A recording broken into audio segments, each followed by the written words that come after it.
Son las 2 de la tarde, la 1 en Canarias. Radio María.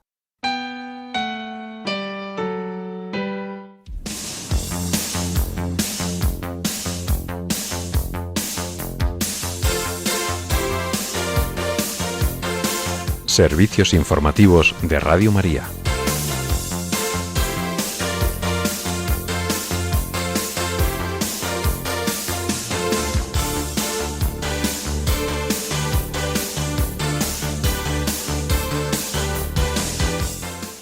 En Nigeria, el obispo de Oyo pide que se rece por la liberación de las personas secuestradas en las escuelas de Ogbomoso. Por otro lado, el Consejo y Parlamento Europeo desbloquean el acuerdo arancelario con Estados Unidos. Y en España, gobierno, socios y oposición se enfrentan en el Congreso de los Diputados por la trama de Plus Ultra que sitúa al expresidente José Luis Rodríguez Zapatero como intermediario clave en la compra de petróleo venezolano. Estas y otras noticias en el informativo que ahora comenzamos. Muy buenas tardes.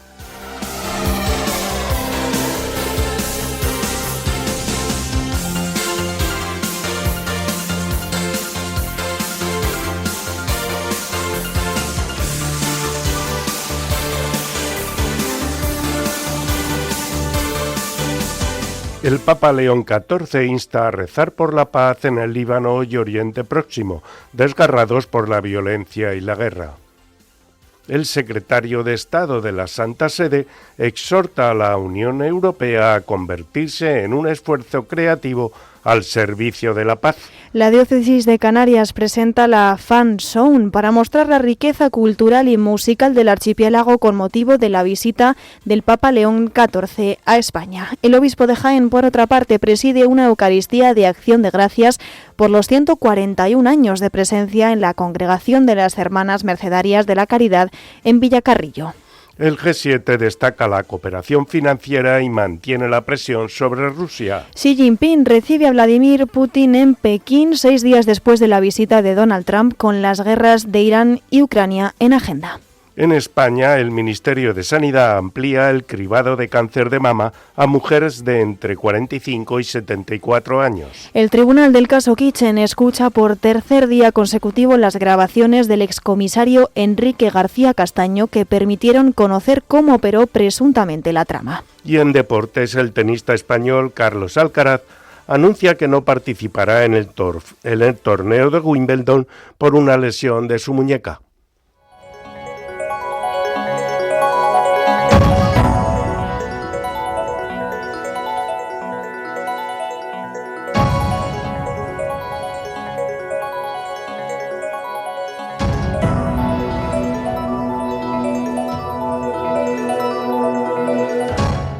En Nigeria, el obispo de Oyo, Monseñor Emmanuel Adetoyese Badejo, ha instado a rezar por la liberación de las personas secuestradas en las escuelas de Ogbomoso, en el suroeste del país, en la frontera con Benín. Ante el reciente secuestro de profesores y estudiantes en las escuelas de Ogbomoso, el prelado ha pedido con urgencia que se rece por la liberación de los prisioneros en cada Santa Misa, así como en cada sesión de oración de intercesión, incluida la novena al Espíritu Santo. A su vez, Monseñor Badejo ha exhortado a rezar por su gobierno, para que Dios conceda a sus líderes la sabiduría, la perspicacia y el valor necesario para actuar con rapidez y decisión en la protección de su pueblo. El ataque se produjo el pasado viernes cuando un grupo armado asaltó varios centros educativos en la zona de Ahoro Esinele, cerca de Ogbomoso. Entre las instituciones afectadas figuran la Escuela Infantil y Primaria Bautista de Yawota, la Escuela Secundaria Comunitaria de Siele y la Escuela Primaria de Ogbomoso. Según la policía nigeriana, 2 personas fueron asesinadas y al menos 45 estudiantes, junto con el director y 7 profesores, fueron secuestrados durante este ataque. Además, el domingo se difundieron vídeos en redes sociales mostrando al director del centro y a una profesora pidiendo ayuda urgente a las autoridades para lograr su liberación. Posteriormente, el gobernador del estado de Oyo ha confirmado que un profesor ha fallecido mientras permanecía en cautiverio, Mientras, ayer, en Ogbomoso, los docentes organizaron protestas y han paralizado las actividades escolares para exigir medidas urgentes de seguridad en los centros educativos. Cambiamos de asunto. La Unión Europea ha dado un paso más en su acuerdo comercial con Estados Unidos. Esta madrugada, el Consejo de la Unión y el Parlamento Europeo, tal y como habían acordado, han alcanzado un pacto provisional para aplicar una rebaja de aranceles. Por un lado, se eliminarán los aranceles que aún quedaban sobre productos industriales de Estados Unidos. Además, algunos productos agrícolas y del mar podrán entrar en el mercado europeo con condiciones más favorables, como reducciones de impuestos o cuotas especiales. Por otro lado, se ha decidido mantener la suspensión de aranceles para la importación de langosta estadounidense, tanto fresca como procesada. Para proteger a las empresas europeas, el acuerdo incluye medidas de seguridad. Por ejemplo, si las importaciones desde Estados Unidos aumentan demasiado y perjudican a los productores europeos, la Unión Europea podrá reaccionar y tomar medidas. También se refuerzan las normas para que la Comisión Europea pueda suspender total o parcialmente el acuerdo si Estados Unidos no cumple lo pactado o si se deterioran las relaciones comerciales. Este avance llega después de que el presidente estadounidense Donald Trump acusara a la Unión Europea de retrasar el acuerdo y amenazara con imponer un arancel del 25% a los coches europeos si no entra en vigor antes del 4 de julio, día de la independencia de los Estados Unidos. Y ya en nuestro país continúan las investigaciones sobre la figura del que fuera presidente del gobierno, José Luis Rodríguez Zapatero, en el entramado Plus Ultra. El juez de la Audiencia Nacional, José Luis Calama, sitúa a Zapatero como una pieza central en una supuesta red de intermediación internacional vinculada a operaciones de compraventa de petróleo venezolano, oro y movimientos financieros de gran escala. En el auto por el que se imputa a Zapatero en la investigación del caso Plus Ultra, el magistrado sostiene que la operativa investigada iba mucho más allá de una actividad empresarial ordinaria y se apoyaba en una red de influencia política internacional con conexiones en Venezuela, China y Emiratos Árabes Unidos. La resolución judicial describe un mecanismo en el que, según la investigación, los compradores interesados en acceder al petróleo venezolano debían canalizar las gestiones a través del entorno del expresidente socialista. Por primera vez en la democracia, un expresidente del gobierno ha sido imputado. La Audiencia Nacional le ha citado el próximo 2 de junio como investigado en el caso Plus Ultra. Zapatero ha publicado un vídeo en el que se niega su vinculación con la compañía. Y mientras tanto, en el Congreso de los Diputados, esta imputación ha sido centro de disputas y reproches entre los líderes de los partidos, tanto los afines al gobierno como a la oposición. El presidente del gobierno, Pedro Sánchez, ha respaldado a José Luis Rodríguez Zapatero durante su cara a cara en el Congreso con Alberto Núñez Feijóo, pidiendo respeto a la presunción de inocencia y mostrando su apoyo al expresidente. El líder del PP, por su parte, ha señalado que la justicia ha imputado al faro moral de Sánchez. Así ha definido a Zapatero y ha preguntado al presidente cómo ejercía su influencia en el gobierno, así como si va a arremeter también contra los jueces de la Audiencia Nacional. Los socios del gobierno dejan de hablar ya de lawfare o guerra judicial y optan por la prudencia tras conocer el auto. La secretaria general de Podemos, Ione Belarra, ha reconocido que no pinta bien el auto del juez de la Audiencia Nacional. Por su parte, el portavoz de Esquerra Republicana en el Congreso, Gabriel Rufián, ha instado al presidente del Gobierno a reaccionar y dar una respuesta ante las acusaciones que pesan contra Zapatero, y le ha avisado de que, si es verdad, se vienen tiempos muy duros para el socialismo. El portavoz catalán no ha dudado de que haya una cacería judicial, pero también ha admitido que el auto está demasiado bien escrito para ser falso. Finalmente ha cuestionado a Sánchez para saber dónde acababa el lobby y empieza el tráfico de influencias.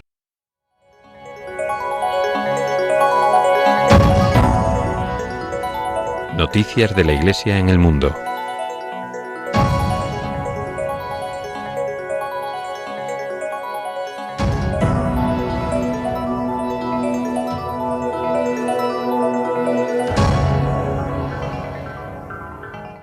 El Papa León XIV ha reiterado su llamamiento a rezar por la paz. En la audiencia general presidida esta mañana en la plaza de San Pedro del Vaticano, ha exhortado a orar por el Líbano y Oriente Próximo, según ha dicho, una vez más desgarrados por la violencia y la guerra.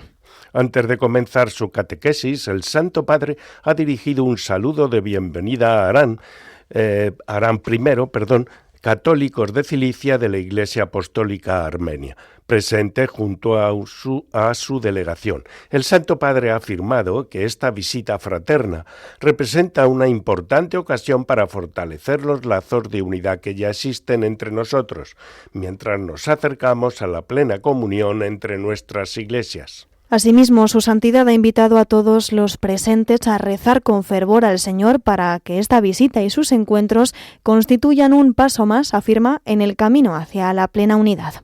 A su vez, el Papa León XIV ha expresado su gratitud por el constante compromiso de Arán I con el ecumenismo, especialmente con el diálogo teológico internacional entre la Iglesia católica y las iglesias ortodoxas orientales. Al concluir su saludo, el Santo Padre ha alentado a invocar juntos la intercesión de San Gregorio el Iluminador, San Gregorio de Narek, San Nerses el Agraciado y sobre todo de la Virgen Madre de Dios, para que iluminen el camino hacia la plenitud de esa unidad que todos deseamos.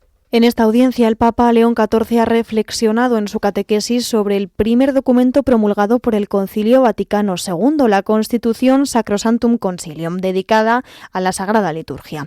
El Santo Padre ha indicado que su propósito es conducir a la Iglesia a contemplar y profundizar el vínculo que la une con el misterio de Cristo, es decir, con su pasión, muerte, resurrección y glorificación. El pontífice ha señalado que la comunión se realiza en la Sagrada Liturgia a través de ritos y oraciones.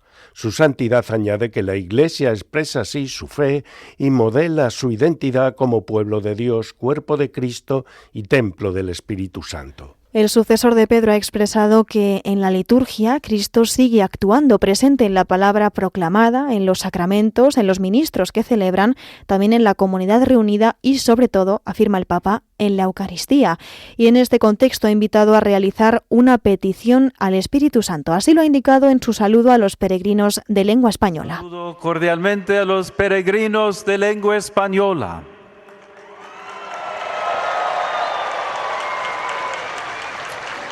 Pidamos al Espíritu Santo que nos ayude a dejarnos formar interiormente por la liturgia, para que toda nuestra vida sea una continua acción de gracias.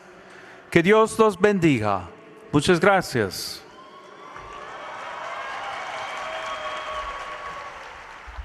Por último, el Papa León XIV ha apuntado que la participación de los fieles en la acción litúrgica los edifica, los renueva y los envía a manifestar lo celebrado en la vida cotidiana, haciendo de la propia existencia un sacrificio vivo, santo y agradable a Dios. Más noticias. El secretario de Estado de la Santa Sede, el cardenal Pietro Parolin, ha recibido el reconocimiento de la Unión Europea como uno de los primeros miembros de la recién creada Orden Europea del Mérito. Se trata de una distinción destinada a premiar a personalidades que han contribuido de forma significativa a la unidad del continente y también a la defensa de sus valores fundamentales. La ceremonia oficial de entrega del premio tuvo lugar ayer en Estrasburgo. En su discurso, el cardenal Parolin exhortó a la Unión Europea a convertirse en un esfuerzo creativo al servicio de la paz en un contexto internacional marcado por el resurgimiento de conflictos y tensiones, incluida la guerra en Ucrania. Asimismo, el purpurado advirtió de que hoy la paz está amenazada en múltiples frentes. Pese a ello, insistió en que la paz sigue siendo una promesa fundamental de la Unión Europea y un claro compromiso internacional de la Santa Sede, reiterado en diversas ocasiones por el Papa León XIV. El secretario de Estado del Vaticano también trasladó a la Asamblea el saludo del pontífice, y con esta ocasión reafirmó la disposición de la Santa Sede a colaborar con las instituciones comunitarias para ser juntos artesanos de paz en beneficio de Europa y del mundo.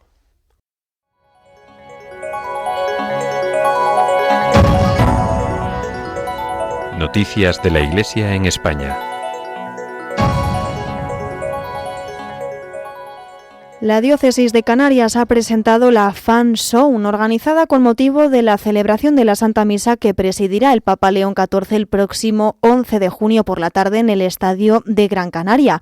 Esta Fan Zone, zona fan, reunirá diferentes expresiones musicales y culturales vinculadas a Canarias en un ambiente pensado, afirman, para favorecer la convivencia, la acogida y la participación antes del inicio de la celebración litúrgica.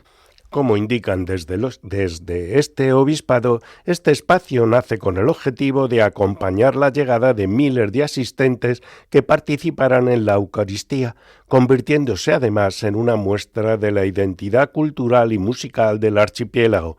Así lo ha explicado el obispo de Canarias, Monseñor José Mazuelos, en la rueda de prensa que se ha celebrado para presentar la iniciativa.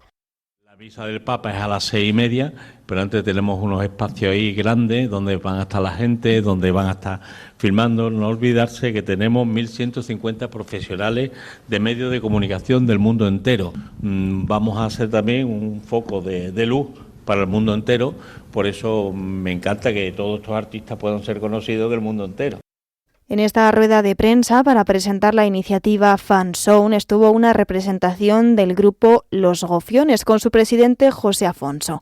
También participó el verseador Geray Rodríguez y la cantante Cristina Ramos. Estuvieron también presentes representantes del grupo Jacuna y La Clandestina.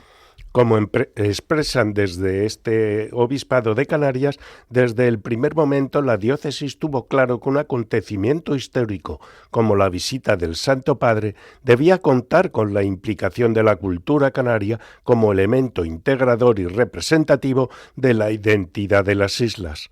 Además, han precisado que la organización irá dando a conocer en los próximos días más detalles sobre los horarios, espacios y programación prevista para esta jornada histórica para Canarias. Y nos trasladamos hasta Andalucía. El obispo de Jaén, Monseñor Sebastián Chico, ha presidido en la parroquia de Nuestra Señora de la Asunción una Eucaristía de Acción de Gracias por los 141 años de presencia de la Congregación de las Hermanas Mercedarias de la Caridad en Villacarrillo, que a su vez se despide de esta diócesis. Como explican desde el obispado, una presencia marcada por la entrega evangelizadora, educativa, sanitaria y social al servicio del pueblo y especialmente de los más necesitados. La Eucaristía ha contado con la presencia del alcalde de Villacarrillo, Francisco Miralles, junto a miembros de la Corporación Municipal, así como de la delegada territorial de Agricultura de la Junta de Andalucía, Soledad Aranda. También ha participado la comunidad educativa del Colegio Nuestra Señora de las Mercedes, perteneciente a la Congregación de las Mercedarias de la Caridad. La Congregación de las Hermanas Mercedarias de la Caridad, fundada por el beato Juan Nepomuceno Cegrí y Moreno, nació con el carisma de vivir y extender la caridad cristiana bajo el lema «Todo para bien de la humanidad, de Dios, por Dios y para Dios». Las Hermanas Mercedarias de la Caridad llegaron a Villacarrillo en 1884, enviadas por el beato Padre Cegrí. Su llegada fue impulsada con el fin de reabrir el Hospital de San Lorenzo y atender a los más vulnerables. Desde entonces desarrollaron una intensa labor en distintos ámbitos.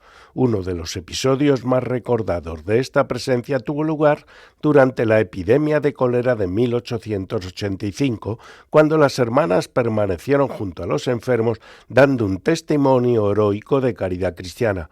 La superiora de la comunidad, Sor Bernarda de Gastibelza, falleció contagiada mientras atendía a los afectados. Según afirma la diócesis de Jaén, la clausura de esta comunidad mercedaria, motivada por la escasez vocacional, ha sido vivida con profunda emoción y tristeza por parte del pueblo de Villacarrillo, consciente de la huella espiritual y humana que las religiosas dejan tras más de un siglo de presencia ininterrumpida. Por su parte, el obispo de Jaén ha afirmado que las hermanas mercedarias de la Caridad se marchan de Villacarrillo, pero no se borra su presencia. El prelado ha aseverado que se cierra una etapa visible, pero permanece una siembra, una huella espiritual, porque lo que se siembra en Dios no se pierde jamás, ha dicho.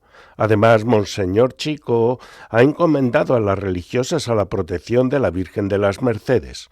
Finalmente ha pedido al Señor nuevas vocaciones religiosas que mantengan vivo el testimonio de entrega y servicio que durante más de 140 años han ofrecido las mercedarias de la caridad en Villacarrillo.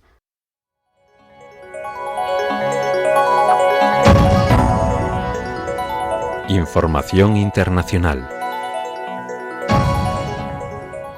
Los ministros de Finanzas del G7 se han reunido en París para abordar los principales desafíos económicos globales marcados por la guerra en Oriente Medio, el bloqueo iraní del Estrecho de Hormuz y las sanciones contra Rusia. Estas tensiones han elevado el precio del petróleo y aumentado la incertidumbre económica mundial.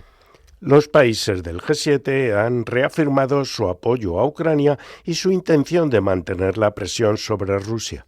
Sin embargo, surgieron diferencias con Estados Unidos, que ha decidido aliviar temporalmente algunas sanciones al petróleo ruso.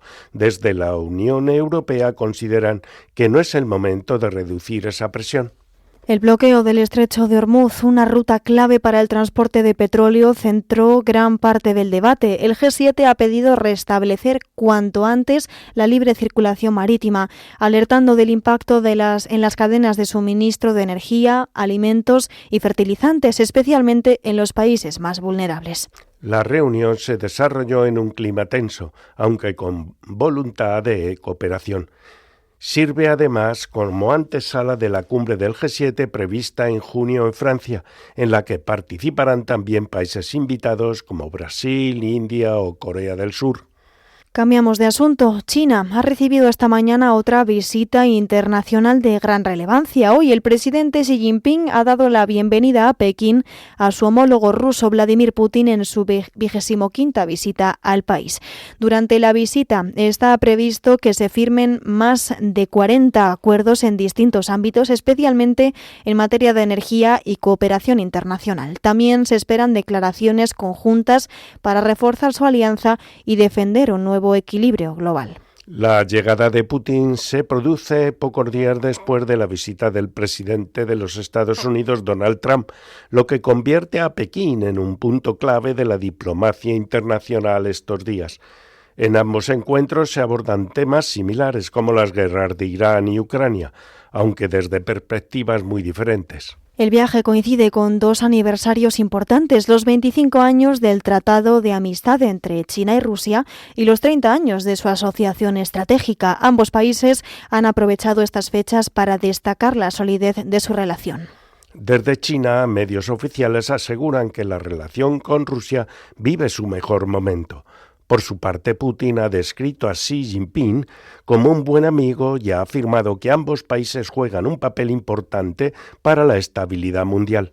La cercanía entre China y Rusia se ha intensificado en los últimos años, especialmente desde 2022, cuando ambos líderes proclamaron una amistad sin límites, poco antes del inicio de la guerra en Ucrania. Y terminamos la información internacional contándoles que el gobierno de Venezuela ha anunciado la liberación de 300 detenidos, entre ellos personas mayores, enfermos, mujeres embarazadas y presos con largos años de reclusión. Según el oficialismo, se trata de un gesto sin condiciones, afirman, aunque algunas organizaciones de derechos humanos aseguran que entre los beneficiados también hay presos políticos.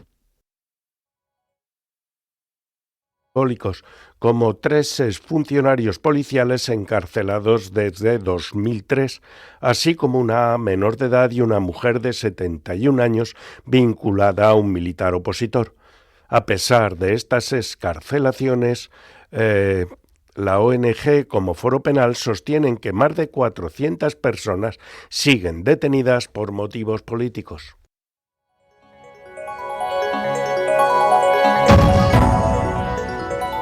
Información nacional.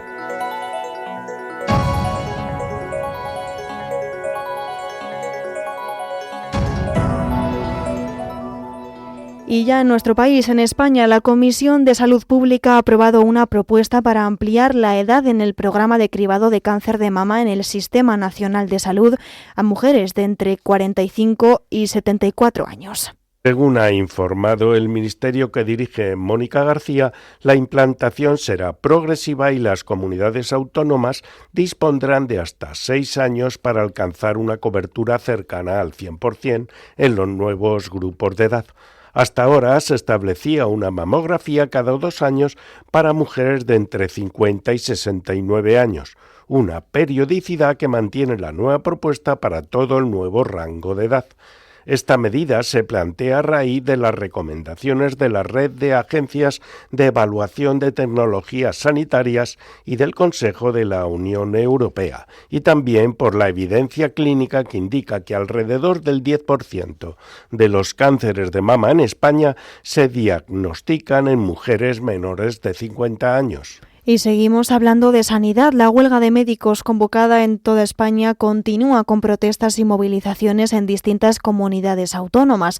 Los sindicatos médicos mantienen el pulso con el Ministerio de Sanidad por el nuevo Estatuto Marco, una normativa que regula las condiciones laborales de los profesionales sanitarios y que ha provocado el rechazo colectivo por considerar que no responde a sus principales reivindicaciones. Los facultativos reclaman un estatuto propio para la profesión médica, mejoras salariales y una reducción de las guardias de 24 horas, además de denunciar la sobrecarga asistencial y la precariedad laboral.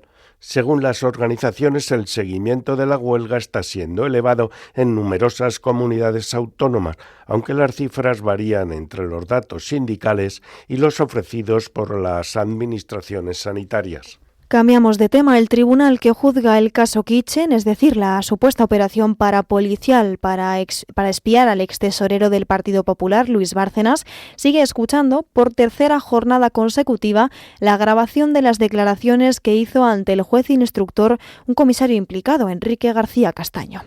Tras una primera declaración en la que negó la implicación del exnúmero 2 de Interior, Francisco Martínez, este comisario optó después por colaborar con la justicia y por confesar que el secretario de Estado de Seguridad le había ordenado buscar discos duros que Bárcenas se había llevado de su partido y contenían información sobre pagos en B, como ha escuchado este martes en la sala. García Castaño declaró en varias ocasiones en la fase de instrucción como investigado, pero después fue eximido del procedimiento por motivos médicos. Por eso las declaraciones que prestó en instrucción se han admitido como prueba documental. Estas declaraciones del excomisario durante la fase de instrucción tuvieron como consecuencia la imputación de Francisco Martínez y permitieron además conocer cómo operó presuntamente la trama con el chofer de Bárcenas como confidente, clonando dispositivos del extesorero o con García Castaño entrando en el taller de restauración de la mujer de Bárcenas, Rosalía Iglesias, en busca de discos duros, según confirmó, que no halló.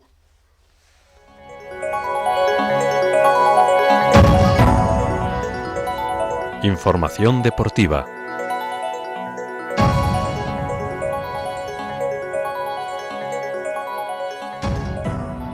Comenzamos los deportes de hoy con el tenista español Carlos Alcaraz, que ha anunciado que no va a participar esta temporada en el torneo de Wimbledon ni en la gira de hierba a causa de la lesión de muñeca que sufrió en el Trofeo Conde de Godó el pasado mes de abril y que también le ha impedido disputar el próximo Roland Garros.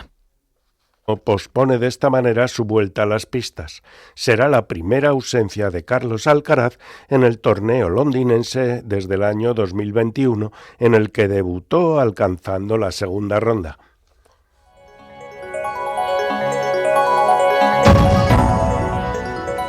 Noticias autonómicas.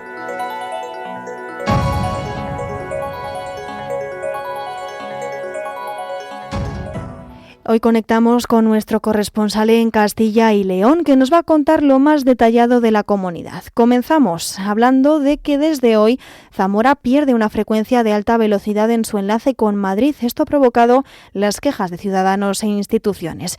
Nos va a contar más información nuestro compañero José Domingo Septién. Muy buenas tardes, José Domingo. Buenas tardes. Esto es muy cierto porque este era un tren que venía muy bien a los trabajadores que se dirigían a Madrid. Es una de las 2 llegadas útiles que se programaban antes de las 10 de la mañana. La Asociación de Usuarios de Alta Velocidad de Zamora ha denunciado con dureza la última reorganización de estos horarios al considerar que se trata de un nuevo recorte de servicios y un empeoramiento de las conexiones con la capital de España para los viajeros. El principal motivo de queja radica en el tren que partía de Zamora a las 8:43 y estacionaba en Madrid-Chamartín a las 9:57. Con los cambios, este AVE procedente de Vigo dejará de realizar su parada en Zamora. Para cubrir este hueco, Renfe oferta como alternativa un Alvia con origen en Lugo que pasará por Zamora a las 8:39, pero cuya llegada oficial a Madrid se retrasa a las 10:13.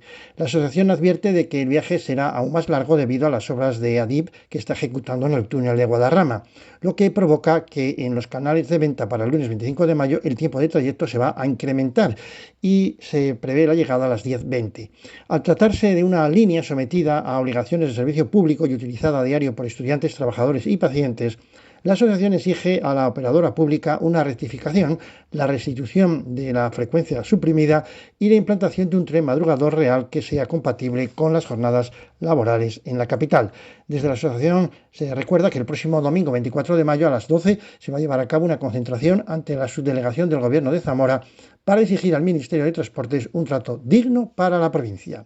Cambiamos de tema. El canal franco-alemán Arte ha grabado estos días en Salamanca un documental sobre el lunes de aguas y el patrimonio de la ciudad para su programa Invitación o Voyage, un magazine dedicado a la difusión del patrimonio, el turismo y las tradiciones, en el que se indagará en la historia de esta tradicional fiesta, el patrimonio de la ciudad y la bula papal de 1567, con la que se prohibieron las corridas de toros y la resistencia española a esa bula. Se pretende invitar a los espectadores a visitar la ciudad también dando a conocer sus lugares más emblemáticos y mostrar el apogeo a su tradición taurina. También incluye la grabación de un paseo en barco por el Tormes. Y la Junta de Castilla y León apuesta por el municipalismo con una bolsa autonómica de secretarios interventores interinos que ya presta servicio en más de 1.000 entidades locales de Castilla y León, impulsando, José Domingo, la gestión de los pequeños municipios tan numerosos en la región. Cuéntanos. Sí, y de esta forma favorecer el desarrollo rural. El consejero de Presidencia, Luis Miguel González Gago, ha reclamado al Gobierno de España un mayor compromiso con la administración local y con los funcionarios de habilitación nacional durante la inauguración del Congreso Nacional de Cosital, celebrado en Valladolid. Castilla y León cuenta actualmente con 2.248 municipios, además de 2.208 entidades locales menores, 9 diputaciones provinciales, una comarca y 240 mancomunidades. Una estructura que complica la cobertura de plazas reservadas a estos funcionarios. Por ello, el consejero reclamó al Estado más becas para opositores de habilitación nacional, una mayor oferta de plazas y medidas que permitan agilizar los procesos selectivos. Vamos a concluir con una noticia luctuosa. Ha fallecido en Valladolid, que era su ciudad natal, el pintor, muralista y escultor Andrés Coello, a los 90 años, tras una larga trayectoria artística de más de 7 décadas en las que desarrolló una intensa labor creativa. Mantuvo una producción increíble y cultivó distintas disciplinas artísticas. Fue enterrado ayer en el cementerio de las Contiendas de la capital del Pisuerga. Coello deja un amplio legado compuesto por cientos de obras repartidas entre colecciones particulares, espacios públicos y exposiciones marcadas por un constante conexión con la tierra y las raíces de la provincia de Valladolid, de la que siempre se confesó profundamente enamorado. Descanse en paz. Con esta noticia finalizamos. Buenas tardes a todos. Saludos desde Castilla y León. Muchas gracias, como siempre, José Domingo, por toda la información. Nos escuchamos el próximo miércoles. Y nos vamos ahora a Murcia. Comenzamos contándoles que el partido Vox va a llevar al Congreso el desbloqueo de la línea Cartagena-Albacete y el corredor mediterráneo. La diputada nacional de Vox por Murcia, Lourdes Méndez, denuncia la falta de compromiso del Gobierno con la infraestructura estratégica cerrada al tráfico de viajeros desde el año 2022 y que no tiene una fecha clara para su reapertura. Nos lo va a contar nuestro corresponsal en la región de Murcia, Rafael Sáez. Muy buenas tardes, Rafa. Buenas tardes. Los diputados nacionales de Vox por Murcia, Lourdes Méndez y Joaquín Robles, junto a otros de su grupo parlamentario, han registrado en el Congreso de los Diputados una batería de preguntas dirigidas al gobierno de Pedro Sánchez para exigir explicaciones sobre el abandono de las infraestructuras ferroviarias en la región de Murcia. La diputada denunció la absoluta falta de compromiso del Ejecutivo Central con las comunicaciones ferroviarias del sureste español, especialmente con una infraestructura estratégica como es la línea Cartagena-Albacete a su paso por Chinchilla, cerrada al tráfico de viajeros desde 2022 y sin una fecha clara para su reapertura. Méndez advirtió que la situación es insostenible para la región de Murcia, que sigue sufriendo retrasos, promesas incumplidas y proyectos paralizados, mientras el gobierno de Pedro Sánchez castiga una vez más a nuestra tierra con inversiones insuficientes y decisiones que hipotecan el futuro económico e industrial de la región. Asimismo, recordó que distintos colectivos empresariales y plataformas en defensa del ferrocarril vienen alertando del grave perjuicio que supone esta situación para la conectividad, el desarrollo logístico e industrial y la vertebración territorial de varias comarcas que continúan aisladas por la falta de infraestructuras modernas y eficientes. Por ello, explicó que hemos planteado varias preguntas para las que solicitamos respuesta escrita del Ejecutivo Central, entre ellas, ¿cuál es la razón de que el Gobierno no fije una fecha concreta para la reapertura de la línea Cartagena-Albacete, pese a los compromisos anunciados anteriormente? ¿Qué motivos técnicos o presupuestarios justifican que la electrificación y modernización integral de la línea no tenga horizonte definido antes del 2040? Y la pobreza farmacéutica se extiende a más de 55.000 murcianos que no pueden pagar los fármacos. El número de personas incapaces de costear tratamientos médicos por falta de dinero aumenta en casi 7.000 personas en un solo año en la región de Murcia. Cuéntanos, Rafa. Pues efectivamente, hasta para algo tan básico como comprar un medicamento o un fármaco supone hoy una dificultad económica para muchas familias murcianas que no pueden comprarse cremas o pomadas antiinflamatorias para aliviar dolores musculares o contusiones, colirios para tratar la sequedad de los ojos o las alergias, analgésicos o ansiolíticos para tratar diferentes dolencias, ni siquiera tratamientos básicos que en muchos casos resultan esenciales para sobrellevar el día a día. En la región de Murcia, más de 55.000 personas dejaron de tomar medicamentos que les había recetado el médico de la sanidad pública por falta de dinero. La cifra, que ya de por sí es alarmante, lo es todavía más porque en solo un año se han sumado a esta lista unos 6.800 usuarios en la comunidad, según los datos del Barómetro Sanitario 2025 del Ministerio de Sanidad. La encuesta arroja así que el 4,3% de los murcianos, unos 55.400, reconocía que no podía hacer frente al desembolso económico para poder iniciar o continuar el tratamiento indicado por los facultativos. Casi una década atrás, el mismo estudio señalaba que en 2017 fueron unos 21.000 murcianos los que reconocieron haber dejado de tomar algún medicamento porque no se lo pudieron permitir por motivos económicos. Así, en apenas 9 años, el porcentaje se ha disparado un 163%, o lo que es lo mismo, en 34.000 usuarios más en la región que se ven cada vez más asfixiados y arrinconados por la inflación y el encarecimiento constante de la cesta de la compra y por ende de la vida en sí.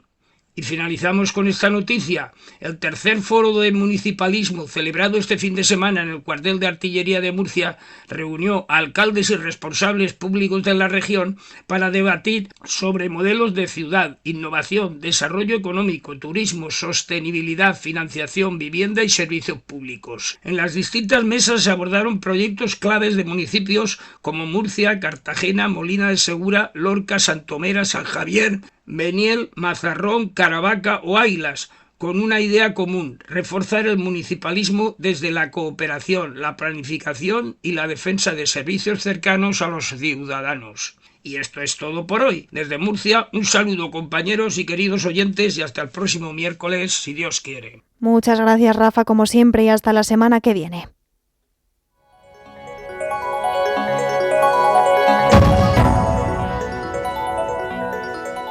Y vamos a finalizar ya este informativo con la previsión del tiempo realizada por Miriam Herraiz. Esta tarde tendremos cielos poco nubosos o despejados, con algo más de nubosidad en el norte. En principio no se esperan precipitaciones, únicamente tendremos algunas lloviznas escasas en el nordeste peninsular. Por otro lado, la mar estará alterada en la costa gallega y en la Cantábrica, con olas entre los 3 y los 4 metros, y las temperaturas que van a seguir subiendo. Y mañana jueves amaneceremos con nieblas matutinas en puntos del norte y en el área mediterránea peninsular. En general se espera una jornada de cielos poco nubosos o despejados, pero sí tendremos calima en todo el oeste peninsular y en el archipiélago canario. Las temperaturas mínimas podrán llegar y superar incluso los 20 grados en el suroeste, mientras que se quedarán algo más cortas en el norte. Las máximas, por su parte, superarán incluso los 30 grados en el suroeste peninsular, con alguna excepción en la zona mediterránea y noreste, donde no llegarán a los 25 grados.